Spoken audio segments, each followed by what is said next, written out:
আসসালামু আলাইকুম। আজকে আপনাদের কাসকি মাছের চটচটি দেখাবো। এই মাছটাকে আপনারা কী নামে চেনেন কমেন্ট করে জানাবেন।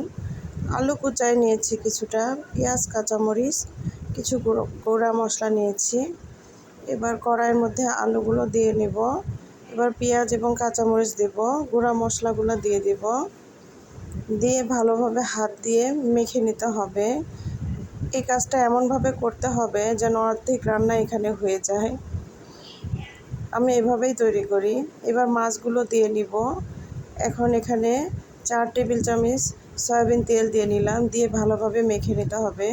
সামান্য একটু পানি দিতে হবে, বেশি পানি দেওয়া যাবে না। জাল দিতে হবে এখানে প্রথমে 10 মিনিটের মতো।